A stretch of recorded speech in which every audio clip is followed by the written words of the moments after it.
Whether you're retiring or just moving on to a new job, you have several different options with your 401k plan after you leave your employer, and it can quickly get overwhelming going over the different options and all the pros and cons to each one.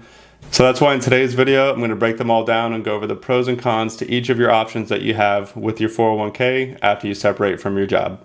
Hey everyone, my name is Jake Skellhorn, Certified Financial Planner with Spark Wealth Advisors, where we give you the confidence and clarity that you deserve with your money. So there's a total of 5 options that we'll cover today when it comes to, again, a 401k plan through a previous employer, and all the options apply whether you just are going to a new job or retiring.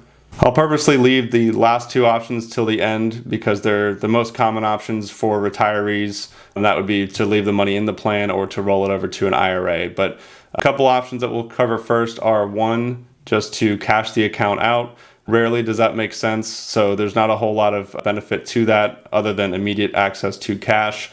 The cons usually outweigh the pros with that option. The cons would of course be paying taxes and potentially penalties on the money, and then also taking away the future tax deferred growth that you could have with that money inside of a 401k plan. So while it is an option, usually not recommended to cash it out. The second option really only applies if you're going to work for a new employer that offers a qualified retirement plan. So you could take your old 401k and roll it into a new employer plan.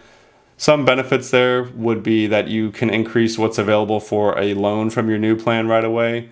So you're able to take a loan of up to $50,000 or half of your balance, whichever is less, from an active 401k plan. Whereas for the old 401k, you can no longer take loans from it. So that's one potential benefit.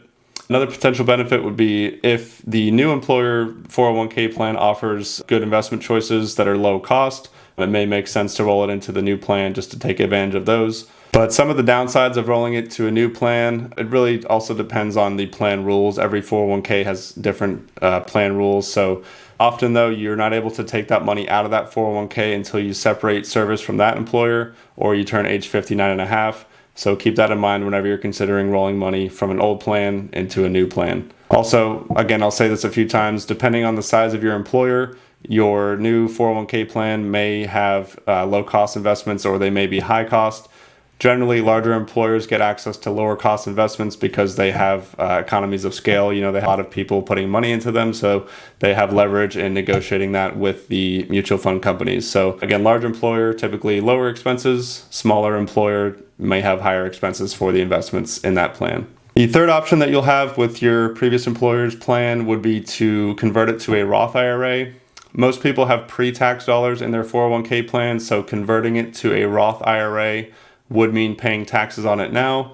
A potential benefit would be if you're in a low tax bracket at the time that you leave your employer, you could lock in lower tax rates today if you expect that your tax rate will be higher in the future. That really is very personal and dependent on your situation. You definitely want to run the numbers there to see if that would make sense. More often than not, you can do a partial Roth conversion and roll the rest of it over to another plan or an IRA that we'll talk about in a minute. And if you also have a Roth 401k balance, then you would just do a direct rollover to a Roth IRA, and that would not have any tax implications since it's already Roth money. But that's one of the benefits of rolling it over to a Roth IRA. Also, IRAs in general have more investment choices. So compared to a 401k plan, you may have access to better investment options depending on your 401k. So the last 2 options that you'll have with your old employer's plan would be to either leave it in the 401k or to roll it over to a traditional IRA. And again, these are the 2 most common options for retirees deciding whether or not it makes sense to roll it over or leave it where it's at. So we'll spend some more time on these 2 to go over the pros and cons. Starting with leaving the money in the plan, the first benefit would be if you qualify for the rule of 55, you could access that money penalty free prior to age 59 and a half, which is typically the rule for other retirement accounts. But basically that says if you leave the employer during the year that you turn 55 or later, you can take out money penalty free from that account before age 59 and a half. Also, if you have an outstanding loan balance on your 401k plan at the time of your retirement, if your plan allows for it, you may want to leave the money in that 401k plan so that you can repay the loan. Some plans do require that you pay it back in full right away, so you may be limited there. But again, if you want to avoid taxes on that loan balance, then you may want to keep everything where it's at and pay off that loan first. And lastly, 401k plans generally have better creditor protection than IRAs. So by leaving your money in the 401k plan, you might be better protected against bankruptcy or a personal lawsuit against yourself. When you roll it over to an IRA, oftentimes the creditor protection does follow it into the IRA as long as you don't commingle that with any other IRA funds. But it does vary from state to state. So if that is a concern of yours, you may want to leave it in the 401k plan. So some of the cons of leaving your money in a 401k plan after you retire. Number one, in my experience, 401ks can be very restrictive as far as the withdrawal options. So in retirement, most people use 401k plans to provide a stream of income. So for example, if you want to take out X amount of dollars per month, 401k plans may not always allow that.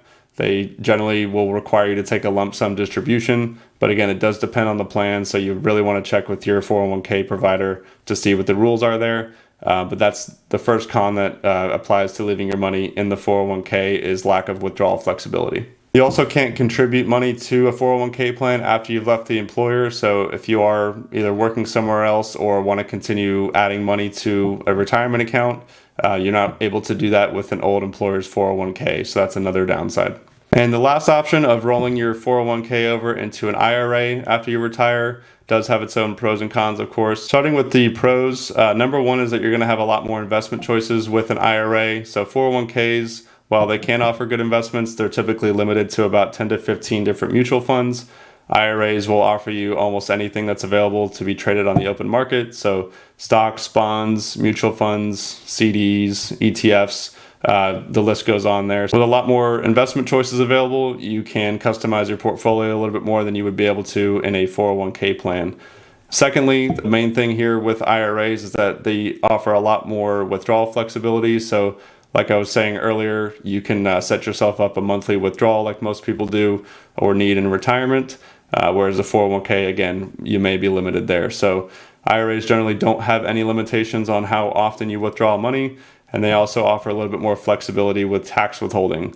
When you take money out of a 401k plan, you are required to withhold at least 20% upfront for federal taxes, whereas an IRA, you can withhold nothing and pay it all at tax time, or you can withhold 10% or more. So that's often helpful for people who are not quite in a 20% tax bracket in retirement. If you plan to be in a lower income tax bracket, it keeps more of your money in your pocket rather than to the IRS. Another pro of rolling your money over to an IRA would be that you can get access to investment advice. So if you wanted to work with a financial advisor, oftentimes that can only be done if your money's in an IRA, since advisors don't have the ability to manage investments while it's with a 401k administrator. So for those of you who are looking for advice in retirement, rolling it over to an IRA is going to give you a lot easier access to working with a professional when it comes to your investments and your retirement plan. Depending on your 401k plan, you may actually even pay lower fees by rolling your money over to an IRA.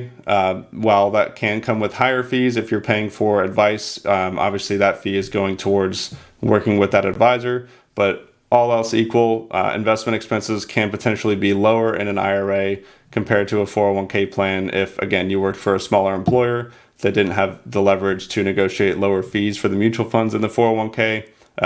You may actually be saving money with the investments in an IRA. And the last benefit for rolling your money over to an IRA would just be consolidation. If you have multiple 401k plans, you can roll them all into one IRA. Your IRA can always be held next to another brokerage account that you may have investments in as well. So it just kind of streamlines things and makes it easier to keep track of, especially when you start to take withdrawals and you want to make sure all your investments are allocated properly. Can make that easier there as well. The downsides of rolling over your money from a 401k to an IRA in retirement are really the same as the pros of leaving it in the plan. So IRAs do not offer the rule of 55 if you need to access that money prior to 59.5. With some exceptions, you are going to pay a 10% early withdrawal penalty from an IRA. As we discussed, you may pay higher fees in an IRA, but that is usually if you're going to be paying for advice. So it's maybe not a con, but it's something to be aware of. If you are considering working with someone on your retirement plan, fees will apply for that. At age 73, you'll have to start taking an RMD from your IRAs regardless of your employment status. Whereas if you were still working at age 73 and you had a 401k, generally you don't have to start taking that RMD until you leave the company. So maybe not so much of a downside for an IRA if you don't plan to be working that late, but something to be aware of when it comes to those two there. And again, lastly, IRAs can have less creditor protection in the event that you are subject to a personal lawsuit or bankruptcy. Sometimes IRAs don't offer you as much protection as leaving your money in a 401k plan. So if that's something that is of risk to you, then you may want to consider leaving your money in the 401k. So that about covers it for the pros and cons to each of your 401k options after you separate from your employer or retire. I'll include a link in the description here with a flowchart that goes over all the options more visually, so you can kind of follow the questions and see which one might make sense for you based on your answers to that. And as always, let me know if you have any questions in the comments, and hit that subscribe button if you want to follow along for more.